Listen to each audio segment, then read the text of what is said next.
The atmosphere within the cavernous CNN broadcast studio in New York City was not merely tense. It was vibrating with a heavy, suffocating pressure that seemed to press against the chest of every individual present. It was a Thursday night in prime time, the kind of evening where the entire political pulse of the nation slows down to synchronize with the flashing red lights of television cameras. The studio, usually a place of controlled chaos and sterile journalistic routine, felt different tonight. It felt like a gladiatorial arena, disguised with sleek glass panels, polished mahogany podiums, and the patriotic bunting of red, white, and blue.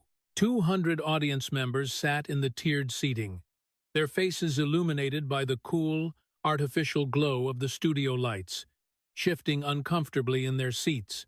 They were witnessing history, though none of them yet comprehended the magnitude of the dismantling they were about to observe.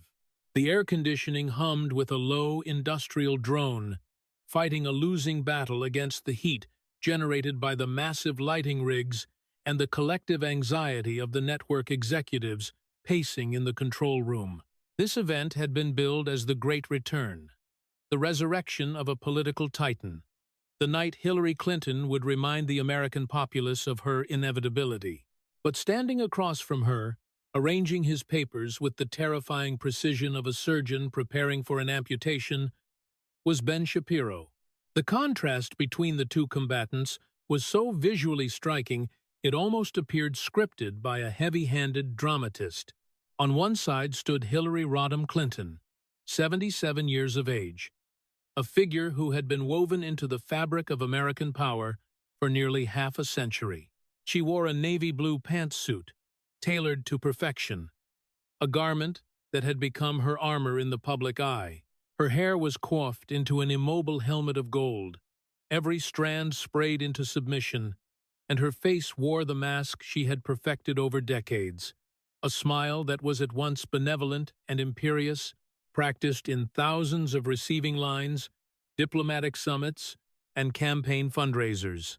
She stood with the relaxed, almost bored confidence of someone who believes the game is rigged in her favor because, for most of her life, it had been. She waved to the audience with a mechanical fluidity, her eyes scanning the room not to connect with individuals, but to assess the lighting, the angles, the stage upon which she intended to perform. She was the establishment incarnate, the living embodiment of the status quo, the queen of the political machine who had come to collect the adoration she felt she was owed. Opposite her, standing behind a podium that seemed slightly too large for his physical frame, was Ben Shapiro. At 40 years old, he represented a different generation, a different ethos, and a completely different relationship with the concept of truth. He wore a simple black suit, ill-fitting compared to Clinton's bespoke tailoring, and a blue tie, perched atop his head, visible to every camera angle, was his yarmulke, a symbol of his Orthodox Jewish faith, and a constant reminder that he answered to a law higher than the United States Constitution or the rules of political etiquette. He did not wave. He did not smile. He did not engage in the performative pleasantries that grease the wheels of Washington society. While Clinton basked in the applause, Shapiro was busy. He was arranging 3 thick, color-coded folders on the surface of his podium. He checked them once, then twice, ensuring the tabs were visible, ensuring the order of his prosecution was set. He looked less like a debater and more like a grand inquisitor. He was not there to run for office. He was not seeking votes, donations, or popularity. He was there seeking something far more dangerous to a career politician. He was seeking the truth. Jake Tapper, the moderator chosen for this spectacle, stood between them, looking visibly diminished by the gravity of the moment. He adjusted his glasses, shuffled his index cards, and glanced nervously at the producers, signaling him from the darkness beyond the lights. Tapper knew the script. He knew what CNN wanted. They wanted a redemption arc. They wanted Hillary to appear presidential, wise, and sympathetic, while Shapiro was cast as the shrill, unreasonable voice of the radical right. Tapper cleared his throat. The sound amplified through the studio speakers and initiated the proceedings. "Secretary Clinton," he began, his voice projecting a forced gravitas, "we will begin with your opening statement." Hillary Clinton straightened her spine, the smile widening by a fraction of an inch, and leaned into the microphone. "Thank you, Jake," she said, her voice smooth, modulated, and devoid of any genuine jagged edge of emotion. "Thank you to CNN, and thank you to everyone watching tonight." She paused for the designated beat of applause. "I have dedicated my entire life to public service. From my early days advocating for children and families as a young attorney, to my time serving as First Lady, to representing the great state of New York in the Senate, and finally, to serving as America's Secretary of State." She moved her hands in the practiced gestures of political communication, thumb atop a closed fist, open palms, gentle chopping motions. "I know I have made mistakes along the way. We all have. But I have learned from them. I have grown. And I remain committed to the values that have always guided me. Fighting for those who cannot fight for themselves, standing up to bullies and dictators, and making America a force for good in the world." It was a perfect, vacuous statement. It was the kind of political poetry that sounds meaningful until one actually examines the words. It was designed to be a soundbite, a clip for the evening news, a reassuring blanket of rhetoric. She began to sit down, the smile fixed, satisfied that she had successfully laid the foundation for a calm, controlled evening. But Ben Shapiro did not wait for the applause to die down. He did not wait for Jake Tapper to formally transfer the floor. He did not wait for the polite transition that governs the theater of modern politics. Secretary Clinton, his voice cut through the room like a serrated knife, sharp, fast, and impossibly clear. He was not looking at the camera. He was looking directly at her. His eyes locked onto her face with a predatory intensity. "You just started your opening statement by saying you take responsibility for your decisions and that you have spent your career fighting for American families." Hillary paused, halfway to her seat, surprised by the breach of protocol. Tapper stuttered, "Mr. Shapiro, you will have your turn." "I am taking my turn now, Jake," Shapiro said, not looking at the moderator, his focus remaining entirely on Clinton. "Because she just lied in her opening sentence, and we aren't going to wait 90 minutes to correct the record." He turned back to Hillary. "You said you take responsibility. Really?" The word hung in the air, dripping with skepticism. "Then, answer this. Right now, before we get into the rehearsed speeches, do you take responsibility for the private email server? Yes or no?" The room went silent. This was not in the script. The question was too direct, too simple, too devoid of the nuance that politicians use to hide. Hillary's smile faltered, the corners of her mouth twitching slightly as her brain scrambled to access the pre-programmed responses for this topic. "Jake," she said, turning to the moderator, appealing to the referee to save her from the aggressive player. "I thought we were going to have a civil discussion about policy." "Simple question, Jake," Shapiro interjected, his voice rising in tempo but maintaining a terrifying calm. "She just said she takes responsibility. I am asking about one specific decision. The private email server. The handling of classified information. Yes or no?" Hillary straightened up, realizing she could not sit down, realizing she could not ignore him. She adopted the tone of a disappointed schoolteacher. "That issue has been thoroughly investigated by the FBI, Mr. Shapiro. It has been litigated in the press for years." "That is not an answer," Shapiro fired back instantly. "Yes or no? Do you take responsibility?" "The FBI found no evidence of criminal intent," she recited, the line automatic, robotic. I didn't ask what the FBI found, Shapiro said, leaning over his podium, his finger pointing at the folder labeled Emails. I asked if you take responsibility. 30 seconds into this debate, and you are already deflecting. You are already dodging. You are already proving my point about who you really are. Think about that. He turned to the camera for the first time, addressing the 60 million people watching at home. 30 seconds. One simple question, yes or no. And she is already running from the truth. The dynamic of the evening had been irrevocably altered. In less than a minute, Shapiro had stripped away the veneer of the elder stateswoman and revealed the evasive politician beneath. He had framed the entire debate not as a contest of ideologies, but as a test of character, and Hillary was failing it in real time. Tapper, realizing he had lost control, tried to pivot. Mr.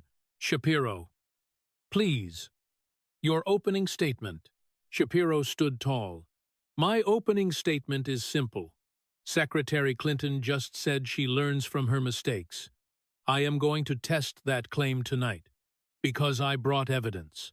He lifted the 3 folders, fanning them out so the labels were clearly visible to the high-definition cameras. Evidence that you, Secretary Clinton, set up a private email server in your basement to conduct State Department business. Evidence that you stored classified information on that server. Evidence that you deleted 33,000 emails after Congress subpoenaed them. Evidence that you lied about it, over and over, on camera, to the American people. He paused, letting the weight of the accusations settle over the room like a heavy blanket. Evidence that when 4 Americans died in a terrorist attack in Benghazi, you knew immediately it was terrorism. You told your daughter it was terrorism. You told foreign officials it was terrorism. But you told the American people and the grieving families it was about a YouTube video. You lied to families standing at their sons' coffins. Hillary's face had gone rigid. The smile was gone, replaced by a look of icy contempt. She gripped the sides of her podium, her knuckles whitening. Evidence? Shapiro continued, relentless, that your foundation took tens of millions of dollars from foreign governments while you were Secretary of State, the same foreign governments that had business before your department. Pay to play, corruption. He slammed the folders back down onto the podium, the sound echoing in the silent studio. Tonight isn't about bringing people together with platitudes. It is about truth. You have spent 30 years in public life, lying, deflecting, and blaming others. Tonight, you are going to answer for it with evidence. No excuses, no deflections, just facts. He sat down. The silence in the studio was absolute. No one applauded. They were too stunned. This wasn't a debate. It was an indictment. Jake Tapper wiped a bead of sweat from his forehead. I think we should keep this respectful and civil, he stammered, trying to pull the train back onto the tracks. It is respectful, Shapiro said, his voice calm again. Respectful means truthful. I am being truthful. The question is whether Secretary Clinton will be. Hillary forced a laugh, a dry, hollow sound. I'm glad Ben brought his folders of opposition research, she said, trying to sound dismissive, trying to frame him as a obsessed partisan, very thorough. But perhaps we should discuss actual policy issues instead of recycled political attacks from the past decade. Opposition research? Shapiro cut her off again. These are FBI reports. These are congressional testimony transcripts. These are your own emails. That is not opposition research, Secretary Clinton. That is evidence. Documentary evidence of your actions. And we are going to go through it systematically, starting right now. Tapper looked at his cards, realized they were useless, and tried to start the first segment. Our first question for discussion. Jake, Shapiro interrupted. She just said in her opening statement that she takes responsibility. Let's test that claim right now. Before we move to the economy, before we move to healthcare, character matters. Honesty matters. Secretary Clinton, do you take responsibility for setting up a private email server to handle classified State Department information? Yes or no? Hillary looked at him, her eyes narrowing.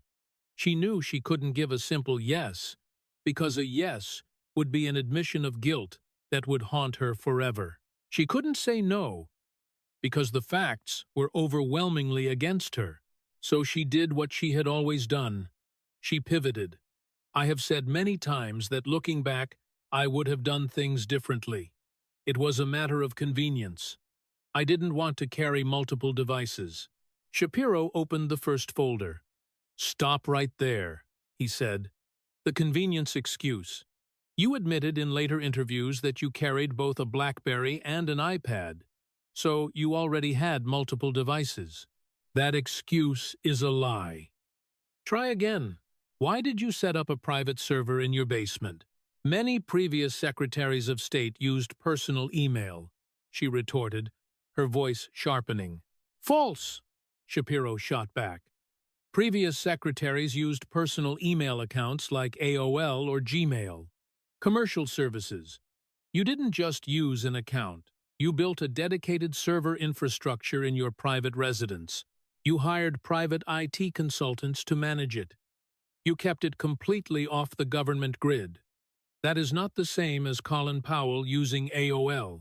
That is a deliberate attempt to build a communications network that is invisible to the federal government. Why? Hillary remained silent for a moment. The audience could see the gears turning. She was trapped. I wanted to ensure that my personal communications remained personal, she said finally. So to keep your personal communications personal, you routed all of your official government business, classified intelligence, negotiations with foreign leaders, sensitive security arrangements through a basement server in Chappaqua? Shapiro asked, incredulous. You put national security at risk to protect your yoga schedule? Is that what you want the American people to believe? He pulled a document from the folder.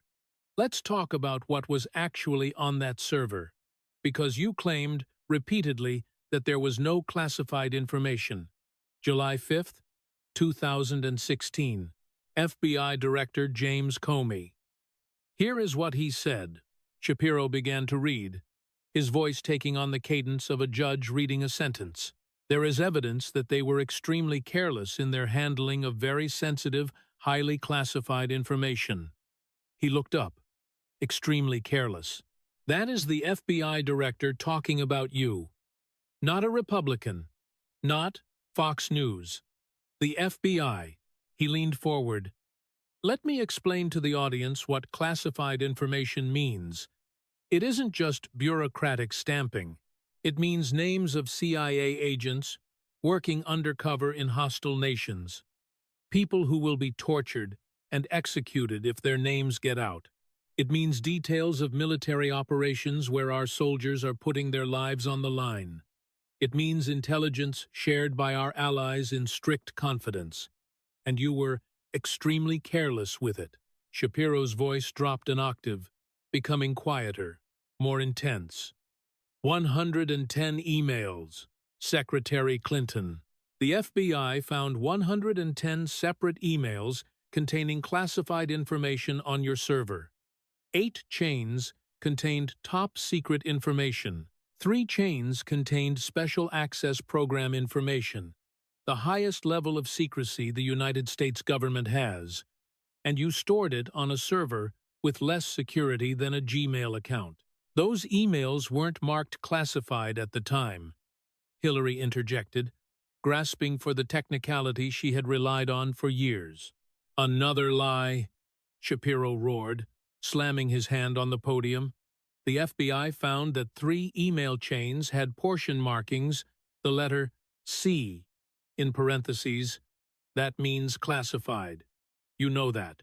You were the Secretary of State. You signed the acknowledgement forms. But even if they weren't marked, are you telling me that you, the chief diplomat of the United States, cannot recognize classified information when you see it? If you are discussing a drone strike, do you need a stamp to tell you it's secret? If you are discussing a North Korean nuclear test, do you need a piece of paper with a red header to know you shouldn't put it on a basement server? He looked at the audience. This is the defense she is offering you. Either she is corrupt and did it on purpose, or she is so incompetent that she couldn't recognize top-secret information when she wrote it herself. Which is it, Secretary Clinton? Were you malicious, or were you incompetent? Hillary Clinton did not answer. She stared at him, her expression frozen in a rictus of suppressed rage. She was used to debates where the moderators protected her, where the questions were about her vision for the future, not her criminal history in the past. She was used to opponents who played by the unwritten rules of the Washington cocktail circuit. She had never faced someone who simply did not care about her status, who viewed her not as royalty, but as a suspect. And then there is the cover-up, Shapiro continued, sensing blood in the water. March 4, 2015. The Benghazi Select Committee issues a subpoena for your emails, a legal order from the United States Congress to preserve all records. 3 weeks later, 3 weeks after the subpoena, your staff deletes 33,000 emails. He held up 3 fingers. 33,000. And they didn't just hit the delete key. They used a software called BleachBit. For those watching who don't know, BleachBit isn't something you use to clear up space on your hard drive. It is a digital shredder. It writes over the data multiple times with random zeros and ones to ensure that even the most sophisticated forensic analysis cannot recover it. It is a tool used to destroy evidence.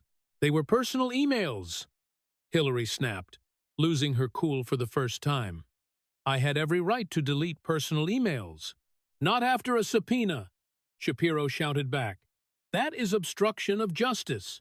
When you get a subpoena, you don't get to decide what is relevant. The court decides. The committee decides.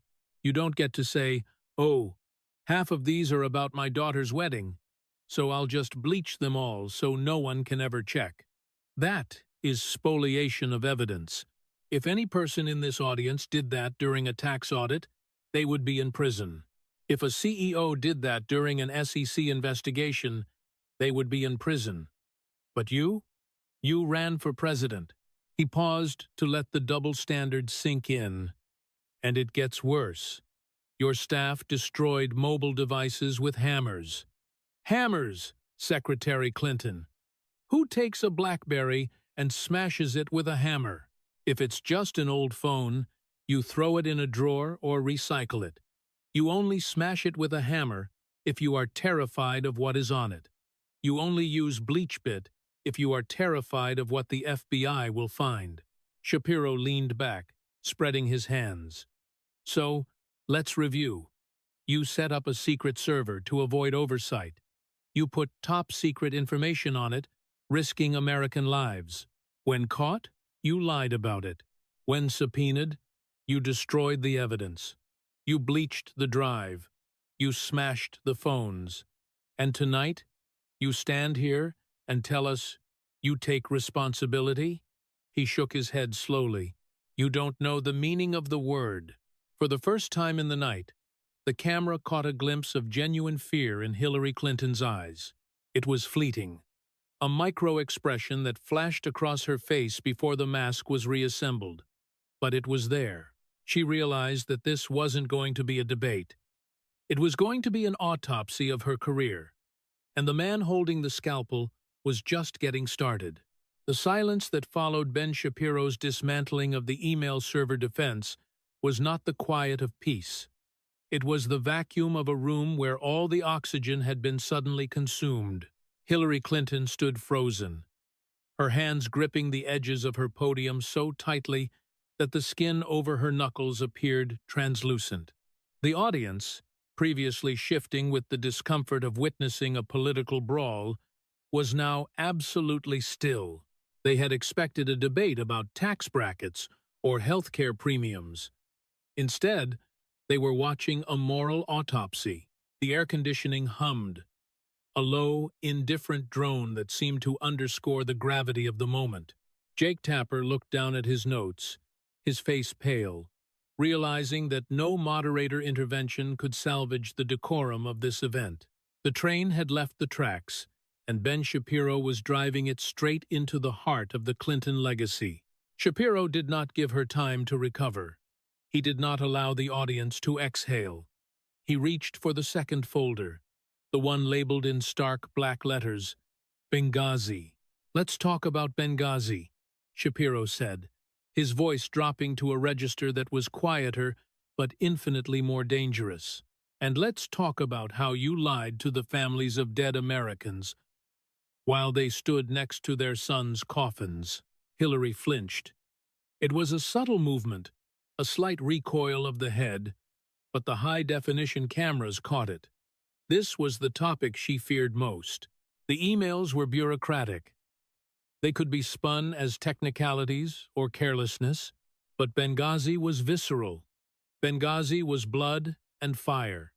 Benghazi was 4 dead Americans and a narrative that had crumbled under the weight of the truth. Shapiro opened the folder and pulled out a series of documents, holding them up one by one. "I want to establish a timeline," he said, addressing the camera, bypassing the moderator entirely, "because the timeline tells the story of the lie." September 11th, 2012, the anniversary of the worst terror attack in our history.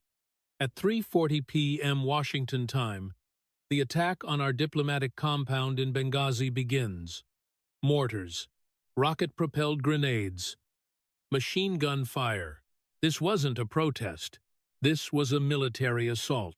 He placed a document on the podium and pointed to a specific paragraph. At 11 p.m. that night, while the attack was still ongoing, while Tyrone Woods and Glenn Doherty were still fighting for their lives on that rooftop, you sent an email. You sent it to your daughter, Chelsea, who was using the pseudonym Diane Reynolds. "I have that email right here."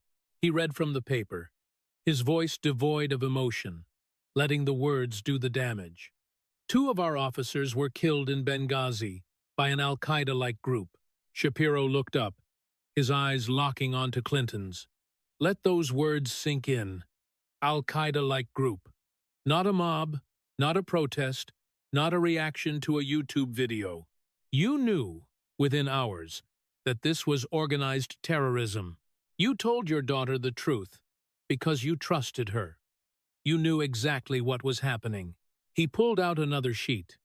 The next morning, September 12th, you have a phone conversation with the Egyptian Prime Minister Hisham Kandil. We have the State Department transcript of that call. Do you remember what you said to him, Secretary Clinton? Hillary remained silent, her jaw set. She knew exactly what she had said. I'll remind you, Shapiro continued. You said, and I quote, "We know that the attack in Libya had nothing to do with the film. It was a planned attack, not a protest. Nothing to do with the film. Those were your private words to a foreign leader.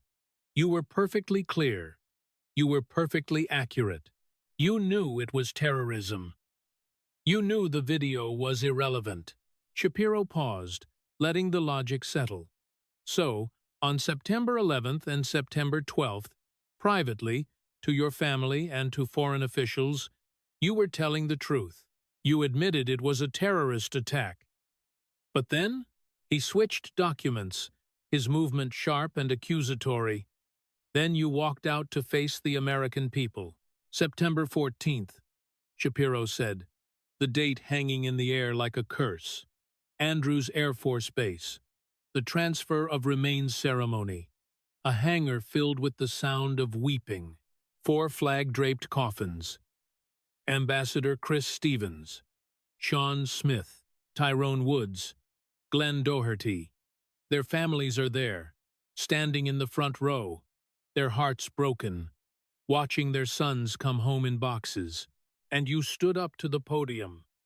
with the President of the United States beside you, and you lied to them. He played a clip on the studio screens. The grainy footage showed a younger Hillary Clinton, dressed in black, standing before the coffins. Her voice echoed through the studio speakers. We've seen rage and violence directed at American embassies over an awful internet video that we had nothing to do with. The video cut. Shapiro turned back to the live Hillary, who looked diminished, shrinking against the backdrop of her own recorded deception. You blamed the video, Shapiro said, his voice trembling with controlled fury. You stood in front of the bodies of men who died fighting al-Qaeda terrorists, and you blamed a YouTube clip. You knew 2 days earlier that the video had nothing to do with it. You told the Egyptian Prime Minister it had nothing to do with it. But you looked the American people in the eye and said it was the video. Why? Hillary cleared her throat, her voice raspier than before. The intelligence picture was fluid, she said, reciting the line that had been workshopped by a dozen consultants. There were conflicting reports. We were trying to get the best information we could in the fog of war. Stop it, Shapiro snapped. That is a lie. Your own emails show there was no fog. You told Chelsea it was al-Qaeda. You told Egypt it was a planned attack. There was no conflict in your mind. The only conflict was between the truth and your political needs. He leaned over the podium. Let's talk about those political needs. September 2012. 2 months before the presidential election, President Obama is running for re-election. His entire campaign slogan is, Bin Laden is dead and GM is alive. The narrative was that al-Qaeda was on the run. The narrative was that the war on terror was receding. A massive, coordinated terrorist attack on a U.S. diplomatic compound on the anniversary of 9/11? That destroys the narrative. That puts the election at risk. Shapiro's analysis was clinical, dissecting the political calculus with brutal precision. So you couldn't admit it was terrorism. You needed a scapegoat. You needed a distraction. So you invented the story about the video? You sent Susan Rice, the UN ambassador, onto 5 separate Sunday morning talk shows, ABC, NBC, CBS, CNN, Fox, to repeat that lie. 5 times she said it was a spontaneous protest caused by a video. You sent her out to lie to the American people to protect an election campaign. And the worst part, Shapiro said, his voice cracking with genuine emotion now, is what you did to the families. He held up the transcripts of testimony from the House Select Committee. Patricia Smith, the mother of Sean Smith, she testified under oath. She said she spoke to you at the transfer of remains ceremony. She said you hugged her, looked her in the eye, and told her, "We will make sure that the person who made that film is arrested and prosecuted." Shapiro looked at the audience. Think about that. A grieving mother. Her son is dead. And the Secretary of State is telling her, "We'll get the filmmaker." Blaming an American citizen exercising his First Amendment rights for a terrorist attack he had nothing to do with. He picked up another document. Charles Woods, the father of Tyrone Woods, a Navy SEAL, a hero. Charles Woods kept a diary. He wrote down exactly what you said to him that day. He testified under oath that you shook his hand and said, "We are going to have the filmmaker arrested who was responsible for the death of your son." Shapiro turned to Hillary, his eyes blazing. 2 separate families, 2 separate conversations. Both testified under oath that you blamed the video to their faces. Were they lying, Secretary Clinton? Hillary's face was a mask of stone. "I have the utmost sympathy for those families," she said, her voice tight. "They have suffered a grievous loss, but their recollections of those conversations are mistaken." The audience gasped. It was audible, a collective intake of breath. "Mistaken?" Shapiro repeated, the word dripping with disgust. "You are calling the Gold Star parents of the fallen Mistaken? You are saying that Charles Woods, who wrote it down in his diary that very day, is lying? You are saying Patricia Smith is imagining things? These are people who just lost their children. They hold on to every word you said to them. They remember that day with a clarity you cannot imagine. And you have the audacity to stand there and call them liars to protect your own reputation? I am saying that grief can cloud memory, Hillary said, digging the hole deeper. No, Shapiro said firmly. Politics clouds memory. Corruption clouds memory. Grief clarifies it. They remember the truth. You are the one rewriting history. He paused, letting the cruelty of her defense hang in the air. And you did arrest him, Shapiro added quietly. Nakula, Basili, Nakula, the man who made the video. You found a pretext, a probation violation, and you had him arrested. You put an American citizen in prison for a year because you needed a scapegoat for your political lies. You sacrificed the First Amendment and the truth on the altar of the Obama re-election campaign. Shapiro gathered himself for the final strike on this topic. But the moment that truly revealed your character, the moment that showed the world who you really are, came later. January 23, 2013. You were testifying before the Senate Foreign Relations Committee. Senator Ron Johnson was pressing you on why you pushed the video narrative when you knew it was false. He asked you why you didn't tell the truth. Shapiro gestured to the screens. Play the tape. The video rolled. It was the infamous clip, the one that had been played 1,000,000 times. But in this context, after the emails and the testimony of the families, it hit differently. Hillary Clinton, wearing glasses, her face contorted with anger, shouting across the table, "With all due respect, the fact is, we had 4 dead Americans. Was it because of a protest, or was it because of guys out for a walk one night who decided to go kill some Americans?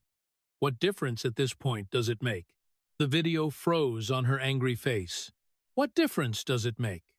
Shapiro repeated the question to the silent studio. He turned to Hillary, his voice barely a whisper, yet it carried to the back of the room.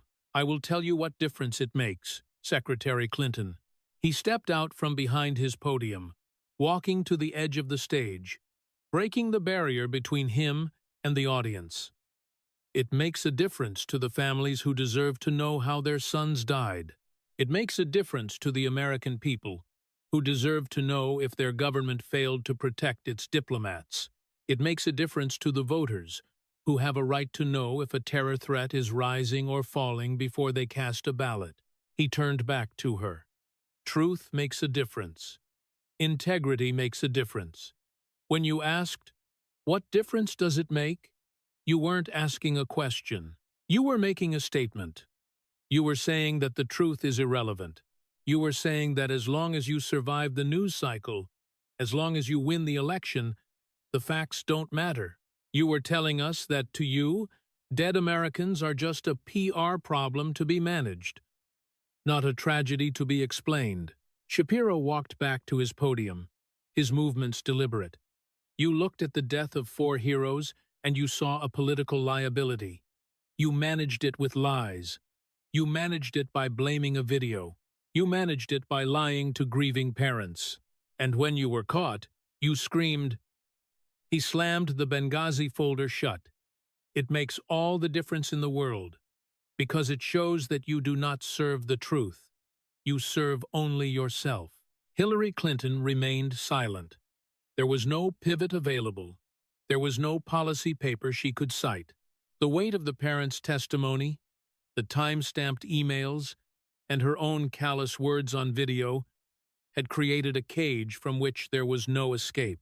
She looked down at her podium, for the first time avoiding the gaze of the cameras, avoiding the eyes of the young man who had just stripped away the last remnants of her moral authority on national television.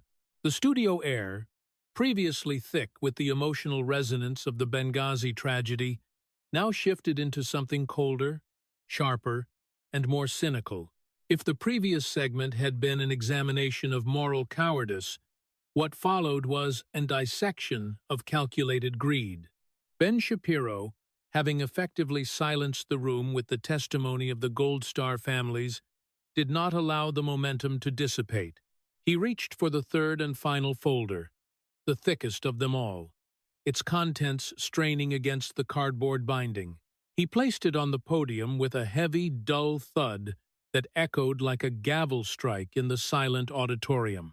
He looked at Hillary Clinton, who was now visibly paler, her earlier posture of regal confidence replaced by a defensive rigidity, her eyes darting nervously between the teleprompter, which offered her no salvation, and the young man, who was systematically dismantling her legacy. "We have established that you are willing to risk national security for convenience," Shapiro began, his voice taking on the methodical, relentless cadence of a forensic accountant. "We have established that you are willing to lie to grieving families to protect a political narrative. But now, we must address the engine that powered the machine. We must talk about the Clinton Foundation." Hillary straightened, sensing firm ground. This was a defense she had rehearsed 1,000 times. "The Clinton Foundation is a world-class philanthropy," she interjected quickly, her voice regaining some of its rehearsed vigor. "We have saved millions of lives. We have provided AIDS medication to children in Africa. We have fought climate change. I am incredibly proud of the work." "Stop!" Shapiro cut her off, not with a shout, but with a raised hand that commanded immediate silence. "Do not hide behind sick children in Africa to shield yourself from questions about your bank account. We are not talking about the charity work. We are talking about the transaction. We are talking about the money." He opened the folder, revealing spreadsheets, donor lists, and State Department schedules. "While you were serving as the Secretary of State, the chief diplomat of the United States, representing our interests to the world, your family foundation was vacuuming in hundreds of millions of dollars from foreign governments, foreign oligarchs, and corporations, many of whom had specific, high-stakes business before your department at that exact moment." Shapiro picked up a stack of papers. "This is what is known in the legal world as pay to play. It is a simple concept. You pay the money, you get to play the game. You donate to the foundation, you get access to the secretary. You write a check, you get a favorable ruling. It is not charity, Secretary Clinton. It is bribery, with a tax-deductible receipt." He held up a document with a chart on it. "Let's look at the most egregious example, Uranium-1. That has been debunked repeatedly," Hillary snapped, dismissive. "It has never been debunked," Shapiro corrected her instantly. "It has been ignored by a friendly media, but the facts remain the facts. Let's walk the American people through it." In 2010, a Russian state-owned nuclear agency, Rosatom, wanted to acquire a Canadian company called Uranium-1. Why? Because Uranium-1 controlled approximately 20% of the uranium production capacity in the United States. 20% of our strategic nuclear material. Russia wanted it. Vladimir Putin wanted it. Shapiro stepped out from behind the podium again, addressing the audience directly. "Now, because this deal involved strategic national security assets, it had to be approved by a government body called CFIUS, the Committee on Foreign Investment in the United States. And who sat on that committee? The State Department. Hillary Clinton's State Department." He turned back to her.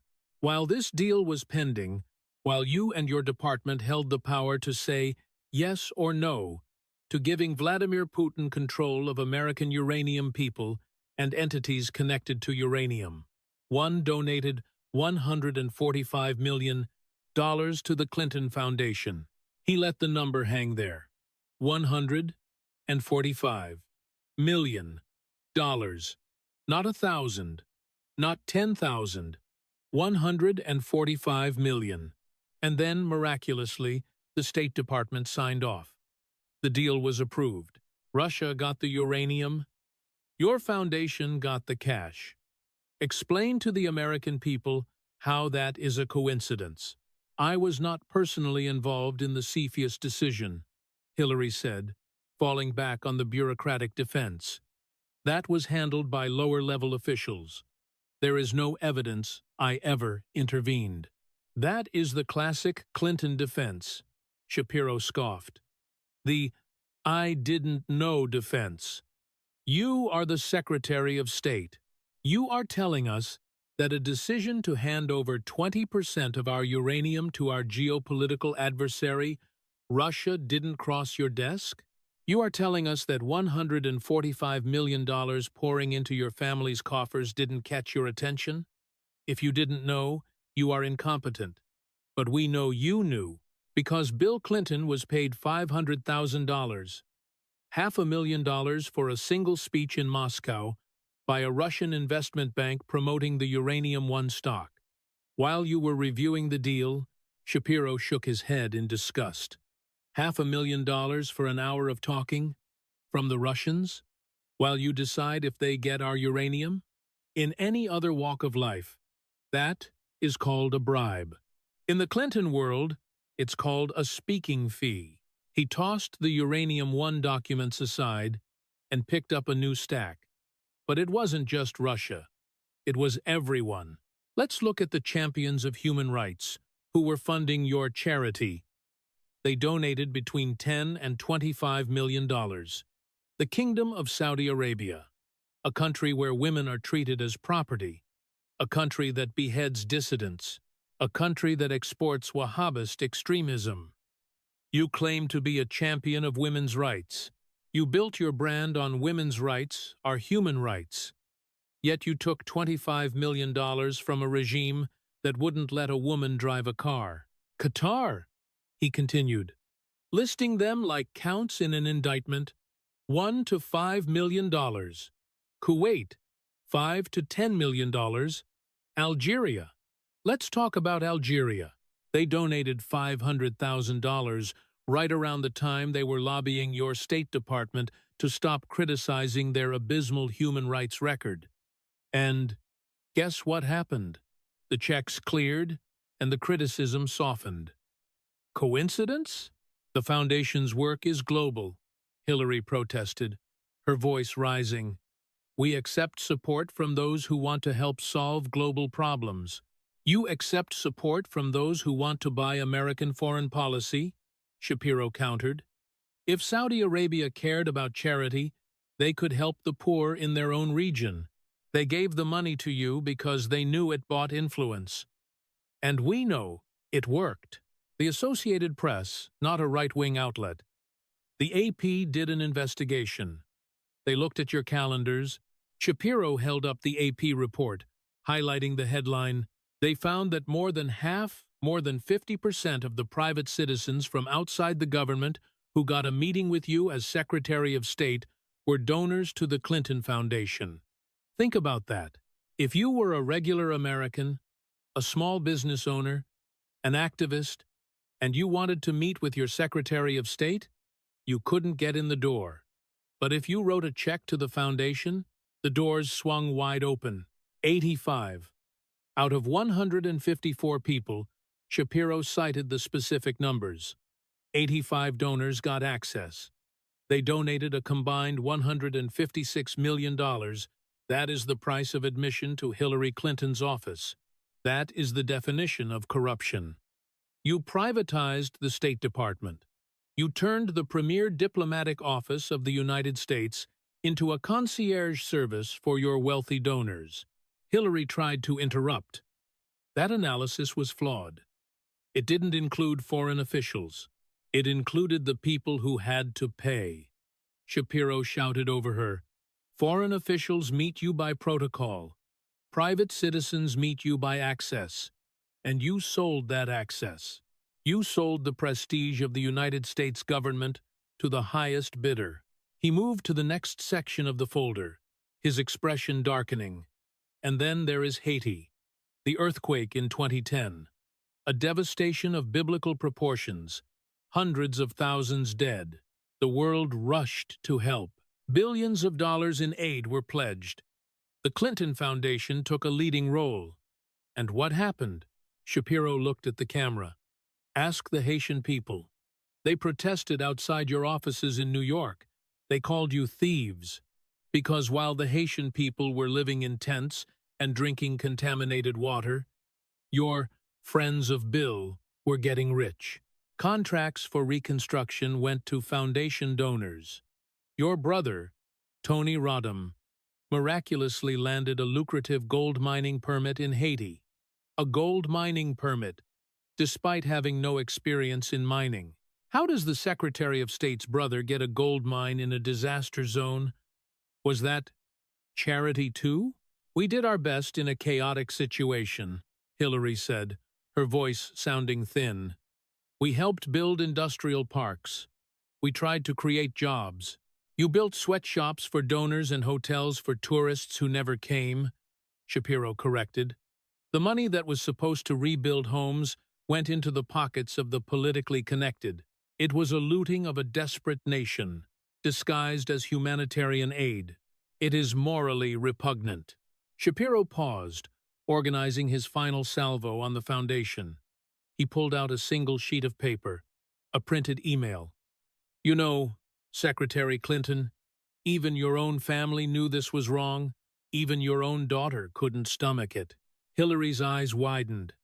Bringing Chelsea into it was a line she didn't expect him to cross, but Shapiro was bound only by the evidence. This is an email from the WikiLeaks release, Shapiro said. It documents an internal investigation. Chelsea Clinton herself launched an inquiry into the foundation's finances. She expressed serious concerns. She said that foundation staff were hustling business for private consulting firms while working for the charity. She was worried that funds were being misappropriated. Your own daughter saw the corruption. She called it out. She was worried about the appearance of conflicts of interest. If your daughter could see it, why couldn't you? Chelsea is a woman of high integrity, Hillary said stiffly. She was asking the right questions to ensure we were compliant. She was asking why your cronies were treating the foundation like a piggy bank, Shapiro retorted. And the answer is, because that's exactly what it was. It was a slush fund. It was a way to keep your political staff on the payroll between campaigns. It was a way to travel the world on private jets. It was a way to build a war chest for your presidential run, funded by the very foreign governments you were supposed to be negotiating with. Shapiro stepped back, looking at the sum total of the evidence he had presented. Uranium One, Saudi Arabia, Algeria, the pay-to-play meetings, the Haiti disaster profiteering, the internal panic from your own family. Put it all together, and what do you see? You see a politician who viewed public office not as a service, but as a business opportunity. You saw the State Department as a storefront, and you hung a "for sale" sign on the door of American diplomacy. He looked at her, his expression one of profound disappointment rather than just anger. You claimed in your opening that you fought for American families, but the record shows you fought for your donors. You fought for the Russians who wanted uranium. You fought for the Saudis who wanted weapons. You fought for the cronies who wanted contracts in Haiti. The only family you were really fighting for, Secretary Clinton, was the Clintons. Hillary Clinton stood silently.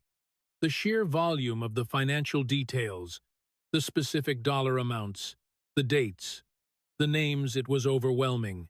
There was no soundbite that could make $145 million from uranium investors disappear. There was no quip that could erase the image of her brother getting a gold mine in Haiti. The complexity of her corruption was her usual shield. It was typically too boring or too convoluted for a TV debate, but Shapiro had distilled it down to its essence. Cash for access, money for power. You have never explained these conflicts, Shapiro concluded this segment, his voice low and final. You have never apologized for turning the State Department into a marketplace. You just cashed the checks and hoped no one would notice. Well, tonight, we noticed. And tonight, the American people know the price tag you put on their national security. He closed the foundation folder. The sound was softer this time, like the closing of a coffin lid. The prosecution on corruption was complete. Now, only the final verdict on her character remained. The studio was no longer a place of debate. It had become a courtroom, where the evidence had been presented. The witness had been cross-examined, and the jury, 60 million Americans watching from their living rooms, was waiting for the closing argument. Ben Shapiro stood behind his podium, but his demeanor had shifted. The sharp, rapid-fire aggression of the earlier rounds had dissipated, replaced by a solemn, almost mournful gravity. He looked at the 3 folders spread out before him. Emails, Benghazi, Foundation, and then he looked at Hillary Clinton. She appeared smaller now, her posture less erect, the confident mask she had worn for decades, showing visible cracks of exhaustion and disbelief. She had expected a sparring match. She had received a dissection. "We have discussed your actions," Shapiro said, his voice quiet but carrying to every corner of the silent room. "We have discussed the laws you broke, the lies you told, and the money you took. But there is one final piece of the puzzle. We need to discuss what you really think of the people you claim to serve. We need to discuss your contempt." He did not reach for a folder this time. He reached for a remote control. Let's go back to September 9th, 2016. A fundraiser in New York City. You were among friends. You were among donors. You thought you were safe to speak your mind. And you did. The screen behind them flickered to life. The footage was shaky, taken from a cell phone, but the audio was crystal clear. Hillary's voice, sounding arrogant and amused, filled the studio. You know, to just be grossly generalistic, you could put half of Trump's supporters into what I call the basket of deplorables, right? The racist, sexist, homophobic, xenophobic, Islamophobic, you name it.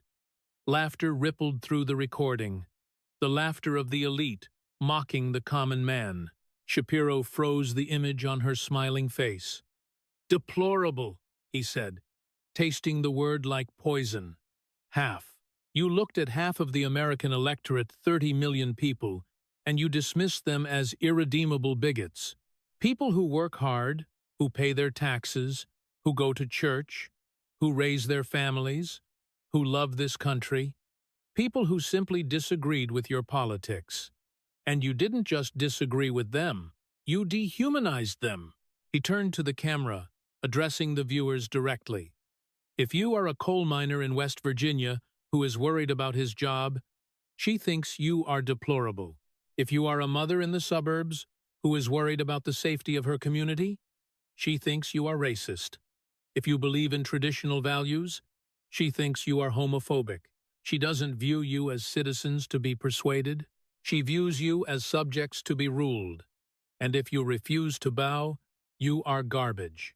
"That was a sociological observation," Hillary protested weakly, her defense sounding hollow even to her own ears. "I was talking about the hateful rhetoric online." "No," Shapiro cut her off. "You were revealing your heart. That wasn't a slip of the tongue. That was the elite contempt that has defined your entire career. You divide the country into 2 groups. The enlightened people who agree with you, and the backward, bigoted rubes who don't.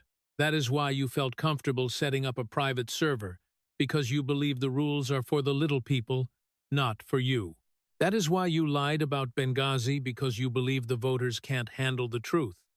That is why you sold access to your foundation, because you believe you are entitled to the money." He walked back to his podium and leaned on it, looking at her with genuine pity. "And that is why you lost. You wrote a book called What Happened? You blamed James Comey. You blamed Russia. You blamed Bernie Sanders. You blamed the media. You blamed misogyny. You blamed the DNC. You blamed everyone and everything except the woman standing at this podium. He started counting on his fingers. You never visited Wisconsin. You barely campaigned in Michigan. You took Pennsylvania for granted. You had no message other than, "I'm with her." It was all about you. It was your turn. And when the American people said, "No," you didn't ask what you did wrong. You blamed them for being deplorable. Shapiro paused, gathering himself for the final descent. The studio was pin-drop silent. Even the air conditioning seemed to hold its breath. "This brings us to the end," Shapiro said. He began to stack the folders. "I am an Orthodox Jew. I live my life by a set of laws that I believe come from God. The 10 Commandments are not suggestions. They are the bedrock of civilization. The 9th commandment is very simple. You shall not bear false witness. Do not lie." He placed his hand on the stack of evidence. "Lying isn't just a political tactic, Secretary Clinton. It is a moral failure. When leaders lie, they destroy the trust that holds a society together. God gave us truth as a gift. Truth allows justice. Truth allows freedom. And you have spent 30 years corrupting that gift." He looked at her, his eyes piercing through the defenses she had spent a lifetime building. "You lied about Bosnia to look brave. You lied about the emails to hide your crimes. You lied about Benghazi to save an election. You lied about the foundation to cover your greed. You lie reflexively. You lie instinctively. You lie when the truth would serve you better, simply because you have forgotten how to tell it." Shapiro stepped away from his podium completely, standing in the center of the stage, leaving himself vulnerable, armed only with the truth. He looked at Hillary Clinton, then at the camera, then back to her. "Secretary Clinton," he said, his voice dropping to a whisper that roared like thunder in the silence. "After everything we have seen tonight, after the 110 classified emails, after the 33,000 deleted documents, after the bleached server, after the smashed phones, after the lies to the Benghazi families, after the millions from foreign dictators, after the contempt for the voters, after 30 years of putting yourself above the truth, above your duty, and above your country," he paused. "The world stopped. Why should anyone trust you?" The question hung in the air, simple, devastating, and unanswerable. It was not a question about policy.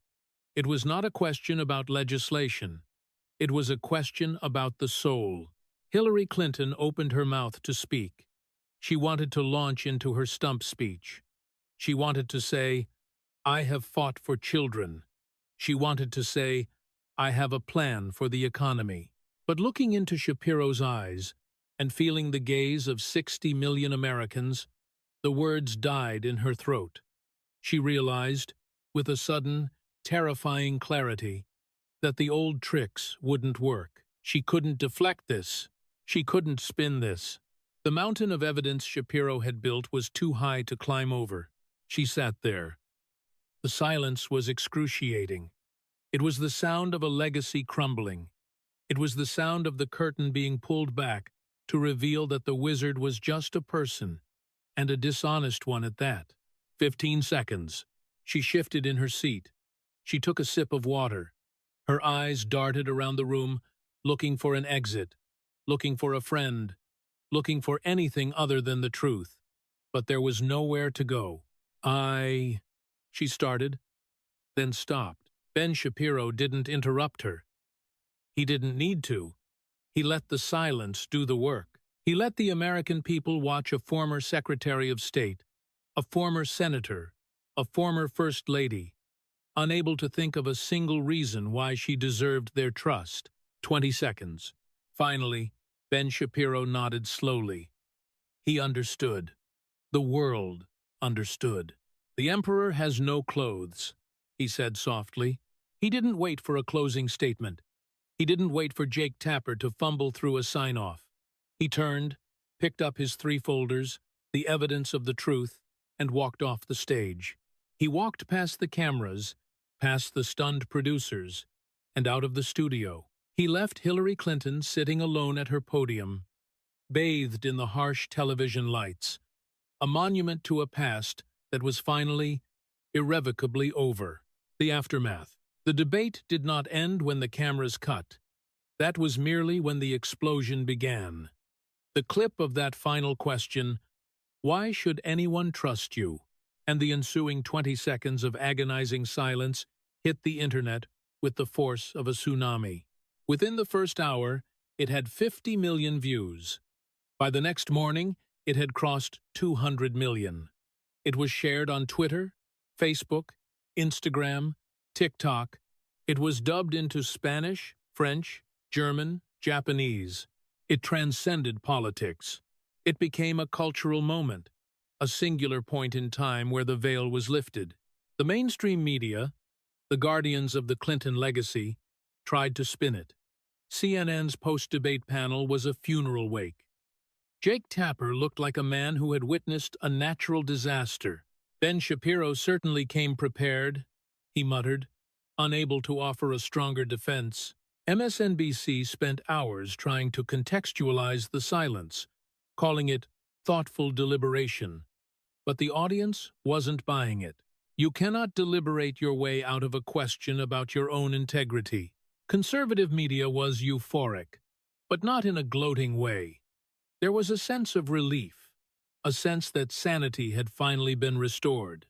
Fox News played the clip on a loop.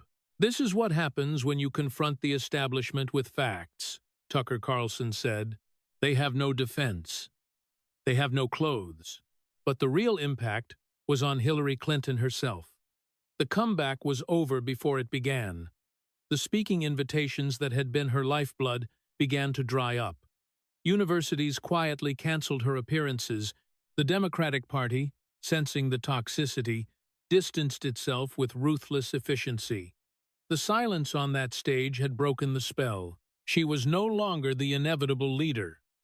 She was the person who couldn't answer the simplest question.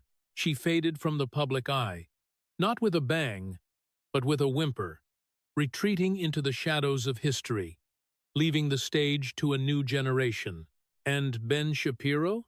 The next day, on his podcast, he did not spike the football. He sat behind his microphone, looking tired but content. "Last night wasn't about me," he told his millions of listeners. "It was about a simple principle. Facts don't care about your feelings. Truth matters. Character matters. We have spent too long accepting lies from our leaders because we liked their politics. We have spent too long ignoring corruption because it was our team." Last night was a reminder that eventually the bill comes due. Eventually, you have to answer the question, why should we trust you? And if you can't answer that, you have no business leading this country. He paused, leaning into the mic. "The Empress had no clothes," he said. And now, finally, everyone knows it. The screen faded to black, leaving only the truth behind.